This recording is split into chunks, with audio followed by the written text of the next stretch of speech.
I hope आप सभी लोग ठीक होंगे। तो आज का ब्लॉग होने वाला है बहुत ही स्पेशल, क्योंकि आज के ब्लॉग में मैं आपको बताने वाली हूँ कि कुछ डाइट लेके आप अपना हीमोग्लोबिन को हफ्ते 10 दिन के अंदर कैसे बढ़ा सकते हैं। तो आज की वीडियो में मैं आप सबको ये सारी चीज़ें अच्छे से बताऊंगी, क्योंकि मेरा वैसे तो first trimester and second trimester में मेरा हीमोग्लोबिन एकदम परफेक्ट रहता है। परफेक्ट इन द सेंस आप कह सकते हो कि मेरा हीमोग्लोबिन मतलब 12 की रेंज तक मतलब हमेशा रहा था। उसके बाद जब फाइनल ट्राइमेस्टर यानी कि जब मेरे को 9th मंथ स्टार्ट हो गया था, और जैसा कि आपको पता है LFT एंड KFT जब मेरा टेस्ट हुआ था उसमें जो कुछ वैल्यूज ऊपर आई थी, जिसकी वजह से डॉक्टर ने मुझे डिलीवरी की डेट दे दी थी। तो उस टाइम पे भी क्या होते हैं, डॉक्टर जो होते हैं हमारे कंप्लीट ब्लड काउंट टेस्ट करवाते हैं। तो मेरे 3 हुए थे। तो जो मेरा फर्स्ट टाइम हुआ था 24 जुलाई को, तो उसमें मेरा जो हीमोग्लोबिन था वो 11 आया था। उसके बाद जब हफ्ते भर बाद जब दोबारा रिपीट मेरा टेस्ट करवाया था, तो उसमें जो हीमोग्लोबिन था मेरा 10 हो गया था। मतलब एक लेवल जो था वो माइनस हो गया था, मतलब 10 में आ गया था, मतलब बॉर्डर लाइन जो होती है वो उसमें आ गया था। उसके बाद जब डॉक्टर ने बोला तो उन्होंने मुझे बोला कि आपको एक हफ्ते बाद क्या है एडमिट होना है, तो आपके पास यही 1 वीक का टाइम है जिसमें आप अपने हीमोग्लोबिन को बढ़ा सकते हो। तो इसके लिए डॉक्टर ने मुझे कुछ मेडिसिन नहीं दी थी अलग से, क्योंकि मेरा बॉर्डर लाइन पे था, 10 था। लेकिन 10 से नीचे आने के लिए बिल्कुल भी मुझे एकदम स्ट्रिक्टली मना किया था कि आप अपनी डाइट लो, डाइट से हो सकता है तो आप अपनी इस लेवल को 10 से 11 लाओ या 12 लाओ, क्योंकि you have only just 1 week. तो 1 वीक के बाद मेरे को होना था एडमिट, यानी कि जब मैंने वो टेस्ट कराया था 1 अगस्त को, तो 1 अगस्त में मेरा आया था हीमोग्लोबिन की जो मात्रा आई थी वो थी 10, और मेरे पास और मुझे एडमिट होना था 8 अगस्त को। तो आपको पता ही होगा कि अब मेरे पास था सिर्फ 1 वीक, तो इस 1 वीक में ही मेरे को अपनी हीमोग्लोबिन की क्वांटिटी को थोड़ा सा इंक्रीज करना था। तो डॉक्टर ने मुझे कोई मेडिसिन दी नहीं थी, तो मुझे सारी चीज़ें लेनी थी अपने आप से, मतलब कि मुझे अपनी डाइट से ही सारा अपना हीमोग्लोबिन था उसको बढ़ाना था। तो हीमोग्लोबिन बहुत ही ज़रूरी होता है, एक तरीके का प्रोटीन है, ये लगा लो कि ये एक तरीके का बहुत ही इंपॉर्टेंट प्रोटीन है। और प्रेगनेंसी में तो इसका लेवल एकदम बड़ा हुआ होना चाहिए। वैसे तो थर्ड ट्राइमेस्टर तक आते आते थोड़ा हीमोग्लोबिन कम हो जाता है, जो कि बिल्कुल नॉर्मल है, बट आपको कोशिश अपनी तरफ से यही करनी है कि ये जो लेवल है बहुत कम नहीं जाना चाहिए। नॉर्मल जो रेंज होती है उसमें रहना चाहिए। नॉर्मल रेंज यानी कि आपका 11, 12, 13 रहना चाहिए, ठीक है। 10 भी आपका आ सकता है तो नो इश्यू, बट 10 से नीचे आपको नहीं ले जाना है अपने हीमोग्लोबिन के लेवल को। तो चलिए वीडियो को स्टार्ट करने से पहले मेरी रिक्वेस्ट है कि प्लीज़ अगर आपको वीडियो पसंद आती है तो वीडियो को ज़्यादा से ज़्यादा लाइक एंड शेयर करें। एंड अगर आपको मेरी वीडियो से बिल्कुल हेल्प मिलती है थोड़ी सी भी, तो चैनल को मेरे सब्सक्राइब करें और बेल आइकन के बटन को भी प्रेस कीजिए। तो चलिए वीडियो को करते हैं शुरू। तो फ्रेंड, जब आपको प्रेगनेंसी होती है तो प्रेगनेंसी के जो first, second and third month होते हैं, तो इन तीनों मंथ में जो डॉक्टर हैं आपको कोई भी आयरन कैल्शियम की टैबलेट्स जो है नहीं देते हैं। आपको प्रोजेस्टेरोन की मेडिसिन दी जाती है। अगर आपकी प्रेगनेंसी थोड़ी वीक है तो प्रोजेस्टेरोन मेडिसिन देते हैं सपोर्ट करने के लिए। अगर नॉर्मल है तो बहुत रेयर होता है कि प्रोजेस्टेरोन की दें, वरना आजकल डॉक्टर जो है प्रोजेस्टेरोन की मेडिसिन देने लगे हैं प्रेगनेंसी को सपोर्ट करने के लिए, क्योंकि मुझे भी दी गई थी 3 मंथ। और जैसे कि आपका 3 मंथ स्टार्ट हो जाता है, 3 मंथ में डॉक्टर स्टार्ट कर देते हैं आपकी आयरन कैल्शियम की टैबलेट्स। आयरन कैल्शियम की टैबलेट्स बहुत जरूरी होती है प्रेगनेंसी में हमारे लिए और हमारे बच्चे के लिए भी, क्योंकि आयरन कैल्शियम की टैबलेट से हमारा जो हीमोग्लोबिन है वो नॉर्मल रहता है, डाउन नहीं होता है, बढ़ता ही है। तो ये बहुत ही बेनिफिशियल होते हैं हमारे लिए। तो आयरन कैल्शियम की टैबलेट्स अगर डॉक्टर देते हैं तो आपको वो जरूर उसकी डोज लेनी है, मिस नहीं करनी है। और इसकी डोज डॉक्टर कैसे देते हैं ये डिपेंड करता है आपकी रिपोर्ट पे। यानी कि जब आपका थर्ड मंथ में CBC टेस्ट होता है, यानी कि कंप्लीट ब्लड काउंट टेस्ट होते हैं, तो उसमें कंप्लीट ब्लड काउंट में बहुत सारे टेस्ट होते हैं, जिसमें से एक होता है हीमोग्लोबिन। और अगर उसमें हीमोग्लोबिन की मात्रा अगर आपकी नॉर्मल है, यानी कि आपकी 12 है, 13 है, 14 है, तो डॉक्टर आपको मेडिसिन बोलेंगे 1 टाइम खाने के लिए। जैसे कि जब मेरा थर्ड मंथ में हुआ था तो उस समय मेरी हीमोग्लोबिन की मात्रा थी 12, तो 12 थी तो मेरे को 1 टाइम के लिए बोला था। और अगर आपका 12 से डाउन है यानी कि 10 है, तो हो सकता है कि डॉक्टर आपकी डोज को बढ़ा के एक दिन में 2 या 3 टाइम आपको खाने के लिए बोले।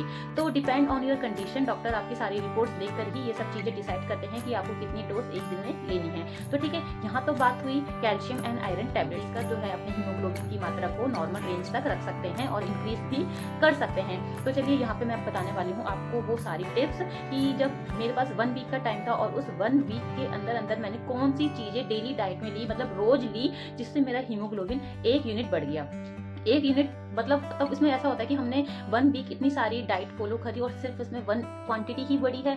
तो अगर आपकी 1 लेवल भी बढ़ता है तो ये भी बहुत बेनिफिशियल होता है कि हाँ, एक क्वांटिटी भी बढ़ गई, क्योंकि हीमोग्लोबिन की मात्रा को बढ़ाना इतना आसान नहीं होता है। इसके लिए बहुत सारी डाइट्स लेनी होती है, काफ़ी टाइम तक लेनी होती है, तब जाके हमारा कुछ यूनिट्स बढ़ती हैं। तो मेरा 10 था, यानी कि बॉर्डर लाइन में था। और जब मेरा 1 वीक मैंने अच्छी सी डाइट्स ली, और क्या क्या डाइट ली वो मैं सब आपको बताऊंगी ताकि आपकी भी हेल्प हो। तो उन सब डाइट को लेके जो मेरा हीमोग्लोबिन था वो 10 से 11 आ गया था, क्योंकि क्योंकि डॉक्टर ने कहा था कि अभी ये डिलीवरी आपको पेन इंड्यूस किया जाएगा, तो इसमें कुछ भी हो सकता है। पेन इंड्यूस नॉर्मल तो हम ट्राई करेंगे, बट हो सकता है लास्ट मोमेंट में कुछ भी हो सकता है कि सी सेक्शन करना पड़े। तो क्या होता है, नॉर्मल डिलीवरी में जो ब्लड लॉस होता है उससे ज़्यादा ब्लड लॉस होता है हमारा सी सेक्शन में, यानी कि जब हमारा ऑपरेशन होता है, ऑपरेशन के थ्रू जब हमारा बेबी होता है तो उसमें हमारा ज़्यादा क्वांटिटी। तो चलिए वीडियो को करते हैं शुरू, और वीडियो में मैं आपको बताती हूँ कि वो कौन कौन सी डाइट थी जिसको मैंने 1 वीक लिया था, यानी कि 1 तारीख को टेस्ट हुए थे और 8 तारीख को मैं एडमिट हुई थी। तो मेरे पास पूरे सिर्फ 7 दिन ही थे। तो अगर आपके पास टाइम है, यानी कि आपके पास 15 दिन है, 20 दिन है, या आपका 8 मंथ चल रहा है, तो आपके लिए बहुत काफ़ी सफिशिएंट टाइम है, और इस सफिशिएंट टाइम में आप अपने हीमोग्लोबिन को आसानी से बढ़ा सकते हैं मेरी इन बताई हुई टिप्स को फॉलो करें। सपोज कि आपका 3rd मंथ में सीबीसी टेस्ट हुआ और सीबीसी टेस्ट में आपकी हीमोग्लोबिन की मात्रा आई थी 7, तो 3rd मंथ में 7 आई हीमोग्लोबिन की यूनिट, और तो आपके पास पूरे 7 मंथ्स हैं, डिलीवरी तक आपके पास पूरे 7 मंथ्स है कि आप अपने हीमोग्लोबिन की मात्रा को बढ़ा सकते हो। मतलब कि आपके पास बहुत ही ज़्यादा टाइम है, ठीक है। तो यहाँ पे बस आपको ध्यान रखना है कि जो भी आपकी वैल्यू आई है, आपकी वैल्यू कुछ भी आ सकती है, 7 भी आ सकती है, 8 भी आ सकती है, 9 भी या 10 भी आ सकती है, तो वो जो वैल्यू आई है वो उससे कम होने की बजाय इंक्रीज हो, आपको इस बात पर ध्यान रखना बहुत जरूरी है। तो ठीक है, तो जो मेरे पास 1 वीक था, 1 वीक में मुझे किसी ने बताया था कि अगर खून बढ़ाना है तो गुड़ खाओ, क्योंकि गुड़ खाने के बारे में मैंने किसी से सुना नहीं था कि गुड़ खाने से भी हीमोग्लोबिन बढ़ता है, और ना ही मैंने इसको नेट में इतना देखा था इसके बारे में। बट मुझे किसी ने बताया था कि गुड़ खाओ, एक दिन में 2-3 बार कैसे खाओ। तो मैंने क्या करा था, गुड़ को मैं किस तरीके से खाती थी, अगर आपको उसका टेस्ट सिंगल भी पसंद है कि आप सिंगल गुड़ खा के आपको उसका टेस्ट सही लगता है तो कोई बात नहीं, आप वैसे भी खा सकते हो। बट मैं वैसे सिंगल भी खाती थी गुड़ को, एंड क्या कभी कभी क्या करती थी, जो सूखा नारियल होता है, सूखा नारियल को कद्दूकस करके उसमें गुड़ को भी कद्दूकस करके मिलाकर, या छोटे छोटे टुकड़ों में गुड़ को काटकर उसमें मिला के आप खा सकते थे। तो दोनों ही चीजें हमारे लिए अच्छी होती है, सूखा नारियल भी अच्छा होता है एंड हमारे लिए गुड़ भी अच्छा होता है। यहाँ बात हुई गुड़ की, गुड़ आपको जरूर खाना है, एक दिन में 2-3 बार आप खा सकते हो। छोटे छोटे टुकड़े बना के आप एक डब्बे में स्टोर करके रख दो, और जब भी आपको लगे कि हाँ आपको थोड़ी थोड़ी भूख लग रही है, या जब भी आपके पास टाइम हो, एक टुकड़ा पीस निकाला और आप फटाफट से खा लिया, तो आप गुड़ खा के भी अपने हीमोग्लोबिन की मात्रा को बढ़ा सकते हो। इसकी टिप्स है ग्रीन वेजिटेबल, यानी कि पालक। पालक में बहुत ही बढ़िया वाला आयरन होता है, ये तो आपने हर जगह देखा सुना होगा या स्कूलों में भी पढ़ा होगा हो सकता है। तो पालक में तो हमको पता ही है, इसमें पढ़ने की भी, नेट में देखने की जरूरत नहीं, कि पालक जो होता है इसमें बहुत बढ़िया वाला आयरन होता है। तो अगर आपको हीमोग्लोबिन की मात्रा आपकी कम आती है तो आप अभी से पालक खाना शुरू कर दो, और पालक की आप सब्जी बना के भी खा सकते हो, पालक की भुजिया भी बना के खा सकते हो। पालक को अगर आप कच्चा एज आ सलाद खा सकते हो तो बहुत अच्छी बात है, क्योंकि कच्ची वेजिटेबल खाने में जो होता है उसका बहुत ही ज्यादा प्रोटीन इसमें मिलता है। अगर हम उसे सब्जी बनाते हैं तो थोड़ा प्रोटीन की जो लेवल होता है वो कम हो जाता है। तो ठीक है, तो आप उसकी भुजिया भी बना के खा सकते हो, दाल पालक भी खा सकते हैं, जैसे आपको पसंद आए आप उस तरीके से पालक को खा सकते हैं, क्योंकि इसमें बहुत ज़्यादा आयरन होता है। और अगर आपको पालक से और भी ज़्यादा आयरन चाहिए तो आप पालक की सब्जी अगर बनाते हो तो लोहे की कढ़ाई में बनाओगे तो उसमें आपको आयरन ज़्यादा क्वांटिटी में मिलेगा फिर, ठीक है। तो पहली टिप्स है आपकी नॉनवेज से रिलेटेड। नॉनवेज अगर आप खाते हो तो आप 1 वीक में 2 टाइम्स जो है नॉनवेज आसानी से खा सकते हो, यानी कि फिश वगैरह, तो उसमें भी बहुत सारा प्रोटीन होता है। बट मैं वेजिटेरियन थी, मैं नॉनवेज नहीं खाती थी, तो मैं नॉनवेज की जगह मैं रोज अंडे खाती थी, सुबह के टाइम बॉईल करके रखती थी, और सुबह के टाइम रोज एक अंडे में 1 वीक तक मैंने खाती थी। उससे पहले 1st-2nd ट्राइमेस्टर में मैं खाती थी ये सारी चीजें, बट ये सारी चीजें उस समय मैं डेली रूटीन में नहीं खाती थी, क्योंकि उस समय मेरा जो हीमोग्लोबिन था नॉर्मल था, 12 तक की रेंज में था, तो इतनी जरूरत नहीं पड़ी। बट लास्ट टाइम ये सारी चीजें जो मैं आपको बता रही हूँ वो मैंने डेली बेसिस पे खाना शुरू कर दिया था। तो ठीक है, आवागन हो गया, अनार हो गया, एप्पल हो गया, एंड सब्जियों में बात करें तो आपकी लौकी की सब्जी हो गई, तोरई की सब्जी हो गई, और साथ ही साथ आप चुकंदर भी खा सकते हैं। चुकंदर को भी हीमोग्लोबिन बढ़ाने का बहुत अच्छा सोर्स माना जाता है। तो चुकंदर आपको अगर सलाद के रूप में खाना पसंद नहीं है तो चुकंदर का आप जूस बना के उसमें थोड़ा सा काला नमक मिला के खा सकते हैं। क्योंकि मुझे चुकंदर का सलाद पसंद नहीं था, तो चुकंदर मैं वैसे नहीं खाती थी, मुझे बहुत ही गंदा टेस्ट लगता था उसका, बट मैं उसका अगर जूस बना के उसमें काला नमक मिला के थोड़ा सा पी लेती थी। अगर आपको ज़्यादा नहीं पिया जाता तो डेली आप थोड़ा थोड़ा पी सकते हैं। तो नेक्स्ट टिप्स में बात करते हैं ड्राई फ्रूट्स की। ड्राई फ्रूट्स आप खा सकते हैं थोड़ा थोड़ा, अगर आपको भिगो के रख देते हैं उनको, तो सुबह आप उनको 3-4 ड्राई फ्रूट जो है थोड़ा खा सकते हैं। उस टाइम पे मैंने ड्राई फ्रूट्स इसलिए नहीं खाए थे क्योंकि एक तो अगस्त का टाइम चल रहा था और उसमें गर्मी का टाइम था। तो उसमें क्या होता है, अगर आप ड्राई फ्रूट्स खाते हैं लास्ट टाइम में और गर्मियाँ हैं तो बेबी को हो सकता है जॉन्डिस की प्रॉब्लम हो जाए, तो इस वजह से मैंने ड्राई फ्रूट्स नहीं खाए थे उस टाइम पे। और लेकिन उनको भिगो के खाना है, क्योंकि अगर उनको वैसे खाएंगे तो उनकी तासीर थोड़ी गर्म होती है, बट जब भी आप खाए तो उनको भिगो कर जरूर खाए। तो जब मैं ड्राई फ्रूट्स नहीं खाती थी उसकी जगह मैं क्या खाती थी, मैं किशमिश खाती थी। किशमिश उसकी तासीर ठंडी होती है, तो उस टाइम पे मैं किशमिश खाती थी। किशमिश को मैंने जब खरीदा था आधे किलो के आसपास मैंने खरीद लिया और उनको धो के मैं स्टोर कर दिया था। जब भी टाइम मिला थोड़ा थोड़ा उठा के खा लिया, मतलब एक दिन में 3-4 बार मैं ऐसे खा ली थी। थोड़ी सी भूख लगी तो ये सब चीजें मैं खाती थी। ठीक, लास्ट वीक में मैंने खाना चालू कर दिया था कीवी को। कीवी मैंने पूरे फर्स्ट सेकंड ट्राइमेस्टर नहीं खाए थे, बस मैंने कीवी को खाया था उन लास्ट ट्राइमेस्टर के 1 वीक में ही मैंने कीवी को खाया था। तो कीवी भी बहुत अच्छा सोर्स है आपका हीमोग्लोबिन की मात्रा को यूनिट बढ़ाने का, एक बहुत ही अच्छा बढ़िया वाला सोर्स है। तो आप कीवी अगर आपके पास मिलते हैं आपके आसपास नियर मार्केट में, तो आप उसको डेली खा सकते हो। बट मैंने वो 1 वीक में ही खाया था, क्योंकि 1 वीक में ये था कि मुझे अपना हीमोग्लोबिन 10 है तो मुझे 12 या 13 करना है, मेरा ये पर्पस हो गया था। बट ये सारी कोशिश करने के बाद भी 1 यूनिट ही बढ़ा था। तो उस समय पता चला कि यूनिट एकदम से इतना बढ़ाना बहुत ही मुश्किल होता है। तो शुरू से ही हमें थोड़ा थोड़ा इस चीज़ों में ध्यान रखना चाहिए। आप स्प्राउट भी खा सकते हो, क्योंकि अगर आपके पास डिलीवरी तक बहुत ज़्यादा टाइम है तो आप एक दिन छोड़ के या हो सके डेली भी खा सकते हो। डेली स्प्राउट्स खा सकते हो। मूंग को रात को, चने की दाल को और मूंग की दाल को रात को भिगो के आप उनको सुबह प्याज टमाटर काट के अच्छे से बना के खा सकते हो। तो मैं वो 1 कटोरी खा लिया करती थी, क्योंकि मेरे हस्बैंड रोज स्प्राउट्स खाते थे बट मैं नहीं खाती थी। बट जब मुझे नीड हुई, मेरे पास 1 वीक का टाइम था, तो उस टाइम पे मैंने भी स्प्राउट्स खाने शुरू कर दिए थे। तो स्प्राउट्स में भी काफ़ी प्रोटीन होता है, तो इसको भी आप अपनी डाइट में इंक्लूड कर सकते हैं। ये सारी चीज़ें हैं जो मैंने 1 वीक में मैंने ये सारी चीज़ें लेनी शुरू कर दी थी, और इन चीज़ों से ही मेरा 1 यूनिट जो था, यानी कि 10 यूनिट से 11 यूनिट मेरा हीमोग्लोबिन की क्वांटिटी हो गई थी। तो गाइस अब ये सब चीज़ें आप लोगे तो 100% मेरी श्योरिटी है कि आपका हीमोग्लोबिन थोड़ा सा इंक्रीज जरूर होगा। घटेगा नहीं, घटेगा नहीं, लेकिन जरूर बढ़ेगा। तो यहाँ पे ये सारी चीज़ें आपको डाइट में अपनी फॉलो करनी है। और कभी कभी होता है कि ये सब चीज़ें लेने के बाद भी और डॉक्टर की आयरन कैल्शियम टैबलेट लेने के बाद भी हमारा जो हीमोग्लोबिन है बढ़ता नहीं है।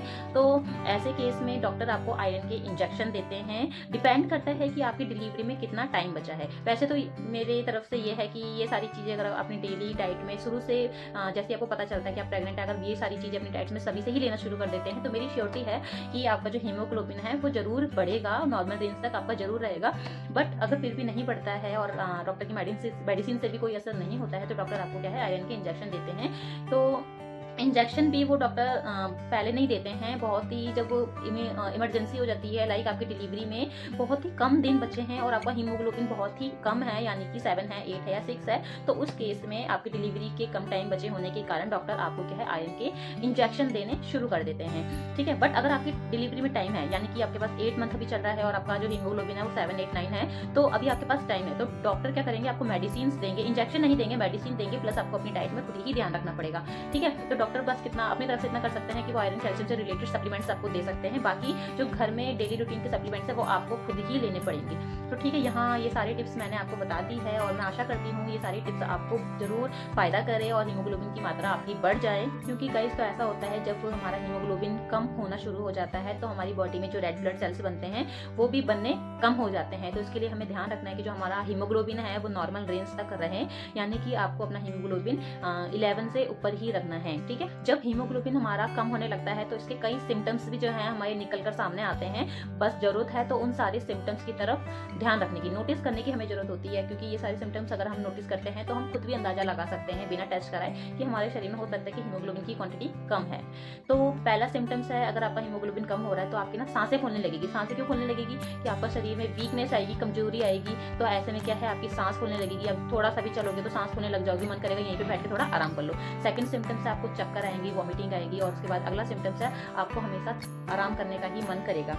सिम्टम्स ये है कि आपका चेहरा पीला पड़ना शुरू हो जाएगा, क्योंकि जब आपके अंदर खून की मात्रा ही कम होगी तो यहाँ पे क्या होता है, हमारा चेहरा पीला, शरीर पीला पड़ना शुरू हो जाता है, ऐसा लगता है जैसे में पीलिया हो रहा है। तो ठीक है, यहाँ पे ये सारे सिम्टम्स अगर आपको नजर आते हैं तो आप खुद ही पहचान सकते हैं कि आपकी हीमोग्लोबिन की मात्रा अंदर से कम होने लगी है। फ्रेंड्स, आशा करती हूँ मेरी आज की वीडियो आपको पसंद आई होगी। अगर आपको वीडियो पसंद आई है तो प्लीज वीडियो को लाइक एंड शेयर करें, मेरे चैनल को सब्सक्राइब करें, साथ ही बेल आइकन के बटन को भी प्रेस कीजिए ताकि आने वाली हर प्रेगनेंसी की नोटिफिकेशन आप तक जरूर पहुंचे। तब तक के लिए bye bye, take care, thanks for watching my video.